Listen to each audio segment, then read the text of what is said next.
I'm Eric Rutledge, the Healthcare Regulation Specialist at Smile Digital Health. My background includes an MD degree with pathology residency, computational biology, and clinical informatics.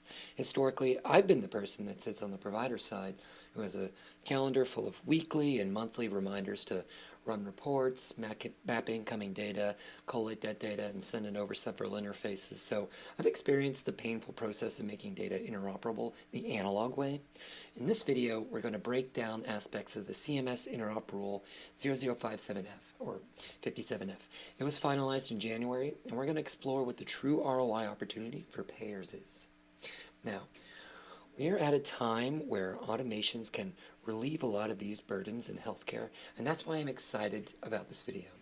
Watch until the end and you'll learn what this means, what this rule means for payers' organizations, how it impacts the health ecosystem, 4 things you need to consider, and what your next steps are to capture the best market advantage. Let's dive in. First, a quick look at what the rule itself includes. The CMS Interop Rule 57F requires that payers maintain 5 APIs. Provider Directory API and Patient Access API are from the previous CMS 9115F, Patient Interoperability and Patient Access Rule.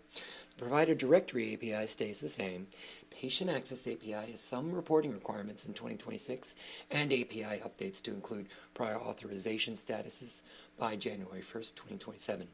The third is payer-to-payer, which was withdrawn from the original, or from the 9115F, but is now finalized in 57F as a member-directed bulk file exchange that must include claims and clinical data going back 5 years. This is due January 1st, 2027 as well. The fourth is provider access, which uses similar machinery, bulk file exchange, but it's designed for bidirectional exchange between providers and payers. And finally, the prior auth API has complex reporting requirements in 2026 and an API due January 1st, 2027. Now, before we get into this rule further, let's look at the purpose of CMS 57F to help us inform business decisions that payers need to make regarding this rule. So let's zoom out to the concept of health equity. Now, ultimately, CMS and ONC are working in tandem to improve health equity by implementing a value-based care approach in reimbursement. For anybody unfamiliar, value-based care is basically a person-centered care team approach that takes responsibility for improving quality of care, care coordination, and health outcomes in order to reduce care fragmentation and avoid unnecessary costs to the individual and the healthcare system. Now, the trajectory of value-based care in the U.S. is a data-driven approach. It has 2 phases. First, we have the pay-for-reporting phase, where payers and providers prove that they can report on certain data sets. Now, up until now, with the ONC Cures Act and CMS 9115F, both ONC and CMS have been in a pay-for-reporting phase. This phase is followed by pay-for-performance, where reimbursement directly depends on quality clinical data. We're currently at that juncture where ONC standardizes the data, CMS then requires action on that data, and now with the information blocking penalties finalized via the Civil Monetary Penalties Information Blocking Rule, and the OIG, which is the Office of the Inspector General, has the ability to enact civil monetary penalties, we are now in the pay-for-performance phase.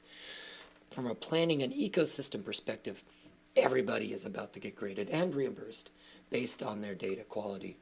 Payers who use this opportunity to enhance and streamline their data sets to keep a golden record with reconciled, up-to-date, unduplicated patient information will build value on their clinically optimized data.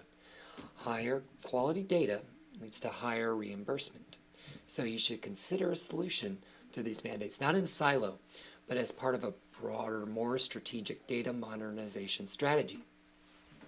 Additionally, all Medicare and Medicaid payers and providers will inevitably move towards this new interoperable system.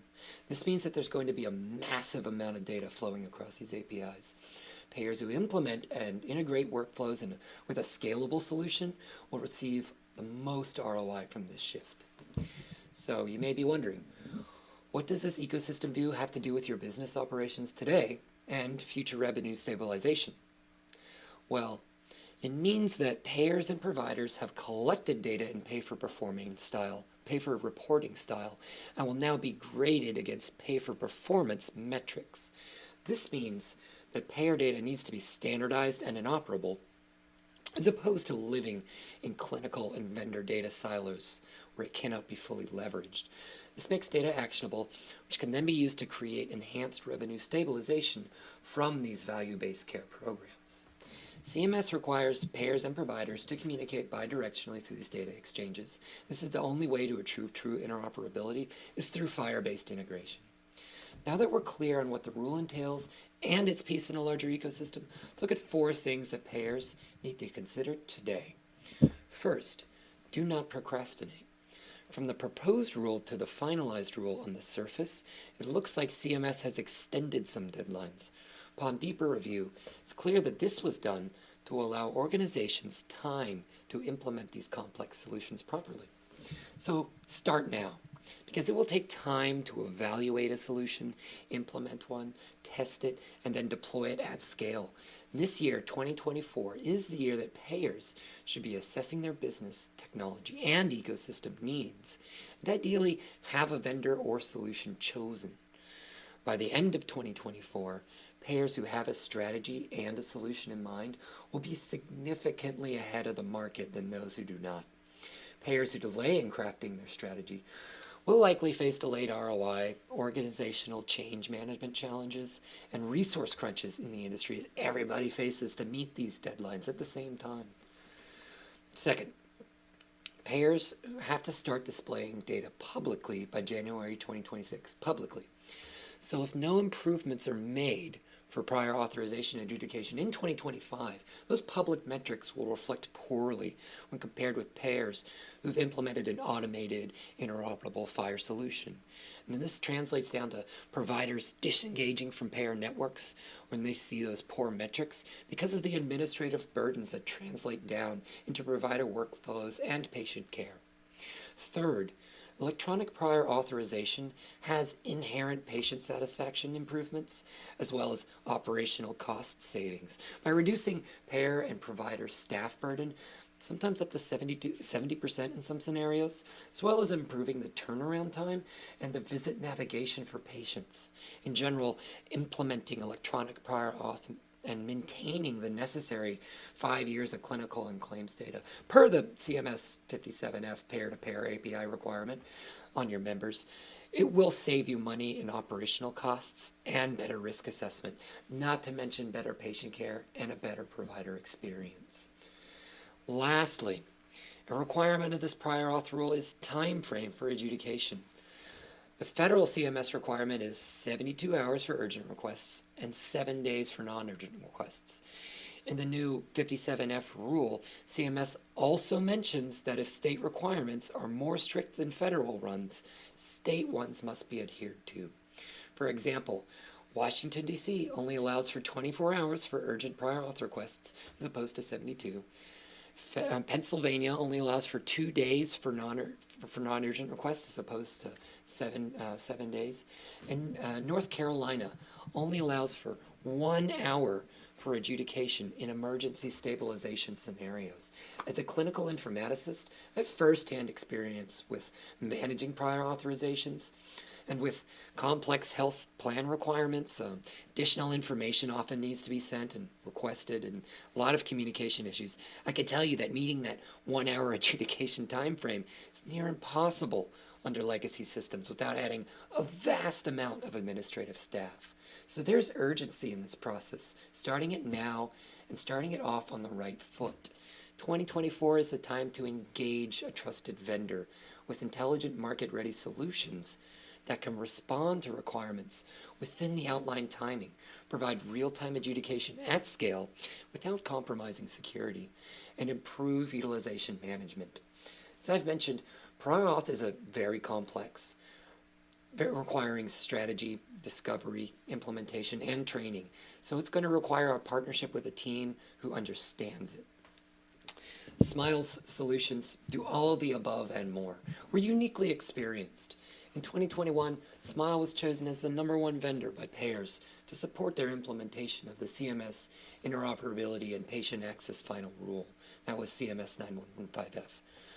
We are already working with 20 of the largest payers in the U.S., and our offerings touch 1 in 3 Americans. These payers who have already engaged with Smile are well positioned to gain ROI in 2025 based on all the improvements and automations.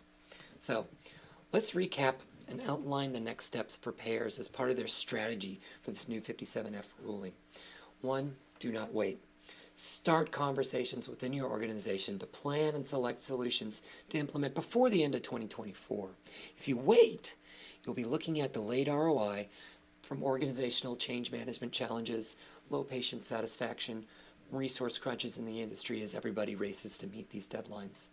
Number 2, understand the business and technical complexity of prior authorizations, the implications, including state requirements to APIs and reporting requirements that are due in 2026, 2027, and beyond, as well as your business processes and technology strategy.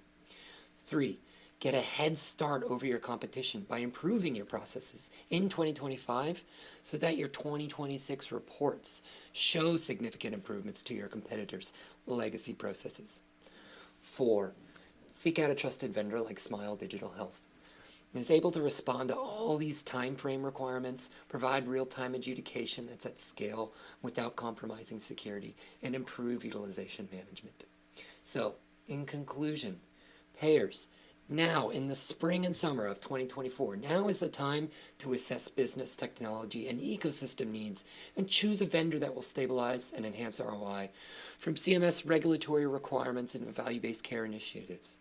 If you haven't started your process, Smile Digital Health can help you by completing an evaluation of your existing systems to identify gaps, including security, scale, data exchange, workflow gaps, and then make recommendations on the best approach to fill them. And if you're wondering how you can make these decisions as part of a broader data modernization strategy, Smile can show you our approach to better data quality, risk adjustment, and care coordination. Why wait? Contact us today. Our details are in the video description below. Thank you for joining me today, and don't forget to subscribe to our YouTube channel, where we will continue to drop videos about other mandates as well as other topics that impact the world of health IT.